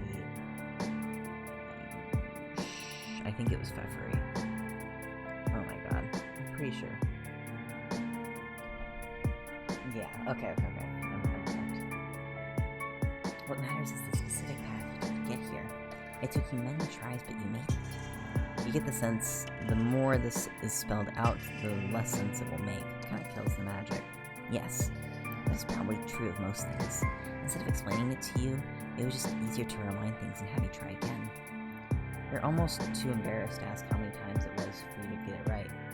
She puts her hand on your shoulder and just shakes her head. Oh. The important thing is you made it. I tried so many things to get you here. One time I pretended to be a ghost. She affects a spooky tone, sort of waving her fingers around. Since accidentally entering the medium of your particular class and aspect combination had given your knowledge and foresight you shouldn't have. But here, where the connection is strongest, or where the connection to every version of yourself is strongest, we can do a little housekeeping. She reaches her hand out to yours. Oh, fuck, is this it? You're finally making a friend, and all it took was an infinite number of tries? You take her hand and she smiles at you, and then everything goes off the shits. Oh my god. Something flies into you. Oh, fuck, was that a ghost? You can see them. Oh, fuck, it has your face. There are so many of them. One by one, they slam into you, the entirety of their lives and each of their deaths playing out before you in real time. Oh, there's, there's friend sim stuff in there, too. Oh my god, look at all the friend sim routes. There's so many friend sim routes. I recognize a few of these, but most of them I do not. Because I didn't play all the Friends Gym. Is this just looping? I'm assuming it's just looping. Yeah, it's looping. Yeah, I saw Hot Dog Boy again. Aradia clutches your hand and begins to laugh in a way that makes you start to think, maybe this wasn't a great idea, but you remember all of them. As the last doomed version of yourself is absorbed into your body, you collapse. Out of both physical and mental exhaustion, you are pulled back to the dirt, back in the bone pile. You just sort of turn over and lay there for a second. Oh my god, Malik, Tizius, Boldir, all little Diamond, Zebra, okay, maybe not that guy. But there's still a gap. Why are you here? You look down at the hoodie Malik gave you. Didn't Karkat's friend say nobody has used this symbol for a long time?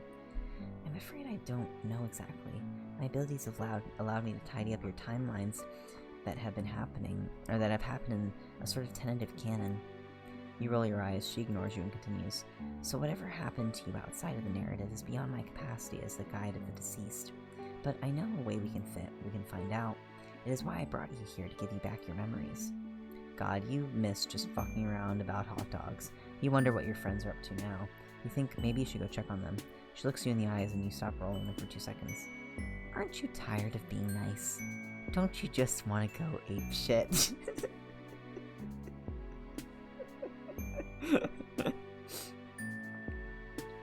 You want to see this whole place break apart. You think about it for a little bit. You've been gone for so long. You can go back whenever you want, right? You gotta focus on the friends in the here and the now. You know what? Yeah, let's trash this place. You stand up and kick over a small pile of bones. No, my bones. Oh, sorry. She kneels down next to the carnage and just stares for a little bit. Shit, she looks completely devastated. It's kind of hard to watch. You turn away. Aw, biscuits, this is no way to canonize a friendship with a time god. What were you thinking? You're just too damn good at kicking out over small piles of shit. Curse these powerful legs. Marvis wouldn't do something like this. That guy was cool as hell. Aradia begins to laugh in a way someone less eager for friendship might describe as a cackle. Look. She has arranged the bones in an outlandish, if not slightly vulgar configuration. For once, I'm really okay with this. I was just lying to you for comedic effect. It's okay, you can laugh. Try it with me and say, ha. Ha. Now say it again. Ha. There you go. I meant ape shit more in a larger sense. I don't think any of them care about bones. They're lost. If you really want to go see things fall apart, I can lead you to where you need to be. You don't know who they are, and you don't give a single solidarity shit. Fuck this place. Fuck whoever took your memories. Let's go absolutely buck wild up in this piece. You kick up some dirt, and you don't even care. Aradia produces a series of abstractions from the thin air. Some sort of giant Ouija board. The lens spills out sickle, but an Alternian, which you still don't understand why you can read, but now you know what not the weirdest shit is happening right now. Karkat's rambunctiously colored sickle appears midair. She hands it to you and excitedly takes your other hand. Let's go. Are we visiting Karkat? Oh. Over the next few hours, you teleport both to Alternia and Earth, dropping a bunch of seemingly random objects in nonsense places, being careful not to be seen. Oh. You change a gift itinerary in John's dad's PDA. You sign the kids up for a cell phone plan. Are you just doing chores? This feels more like running errands than breaking anything. Trust me, they are going to notice, and I bet they're going to be so steamed. You personally guarantee nobody in their right mind will care about any of this, but the moment the words leave your mouth, something in this distance cracks. You don't see it, you don't hear it, you feel it. You zap to the next location. You steal Vriska's lipstick, and there it is again, a crack. You almost can't believe it. This stupid plan is working, and you guess the devil really is in the details. Next to you, Aradia looks absolutely thrilled. Subtle changes in the timeline can have big repercussions, but nothing like this. They usually just create a doomed offshoot, but this is a whole doomed reality. Do you know what this means? You tell her that you totally do know what it means, but just because she doesn't, just in case she doesn't know, she should explain it for herself. If you just keep up whatever it is you've been doing, this whole place is going to come down. Up. Aradia lifts an air conditioning unit and throws it into the stratosphere with her mind. Wow, that's fucked up. She sits on the edge of the roof, overlooking the city. Thank you. This was fun. A faint crack forms in the sky. The curtains of space and time pull back to reveal a nothingness that does not really make you feel as a whole as you had hoped. But there's still a bit for you to do. You still have a few more friends to make. What? That's it? You put a crack in reality and then just go back to spending time with some teens? Yeah. Aren't you also sort of a teen? You explained that was never very clear, actually. Well, the answers you want are at the end of the path. The only way to find them is to get them to come to you. Or to get them to come to you. And they will.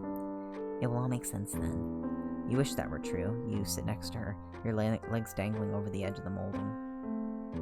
Before your eyes, the crack in the sky appears to be sewn shut, almost as quickly as it appeared. She was right. Something is happening. The two of you sit in each other's company for what feels both a moment and an eternity. Good end, boss. Aww. Aww. Very cute. I want to go batshit. Oh, we have to do this again? Okay, time for fucking creepy boy. Okay. Blah, blah, blah, blah. Oh, look at that.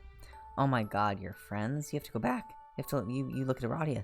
This is awkward. You actually have a prior engagement. Actually, this could work. You extend your hand in the universal come with me gesture. Uh-oh. Uh-oh. You try to focus on anyone, the comforting chaos of Ardada's house, the burnt-out mall where you promised, Daria? You take her with you. Yes, it's all coming back to you. You are so glad you have an encyclopedic knowledge of that whole adventure before continuing. You zap both of you onwards. You're in the fucking hallway. There is that T-posing turd. Aradia goes wide-eyed. No. Not this time. Eat my whole ass, you nobodies. You conjure the strongest memory you can. Oh my god. You sniffed Marvis's armpit. The shame you are feeling sends you reeling. This is it, you guess. You what? But nothing is here. You float listlessly in a black void. I love how it focused on the armpit and we zoomed into it. Why isn't anything here? Where is everyone? You refocus. Maybe that was just a bad point to remember. You pull the strings of your hoodie tight, letting the warmth cover you like a dear friend embrace. Surely you have spent enough time with Malik's jacket to have formed some sort of secret bond to the memory of him.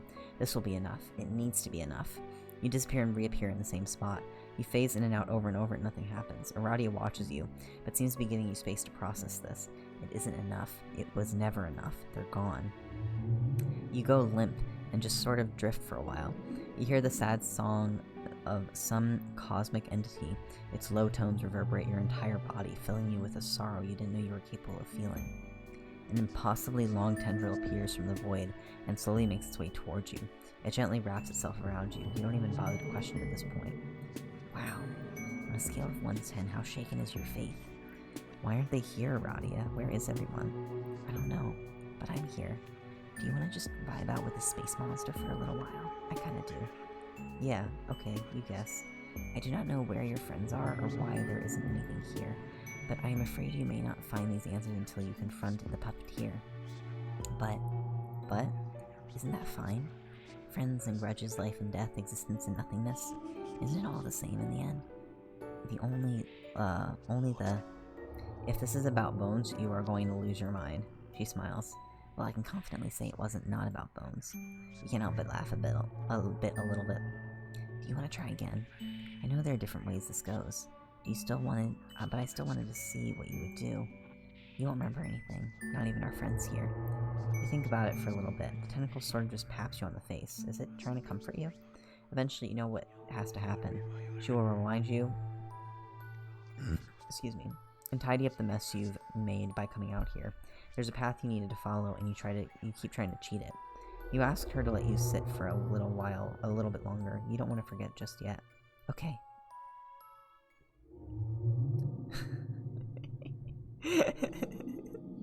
We're hanging out with the horror terror. Oh, look at Aradia. She's so cute. Oh my god. Fucking beloved.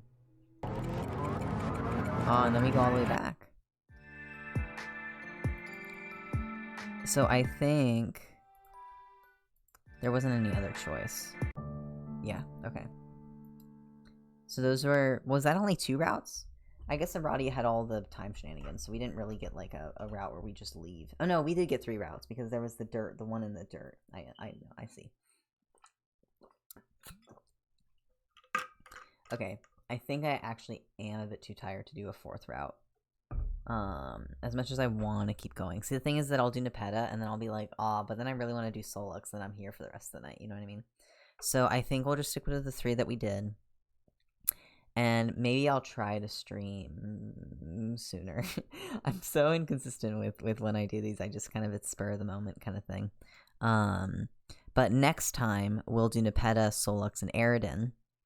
And then maybe we'll also do Pfeffer. Maybe next time we'll knock out 4. We'll do these 4. And then maybe we'll knock out... Though I know Dirk's route is also long. We'll figure it out. We'll get there when we get there. Anyways, okay. I think that's all we'll do for the night.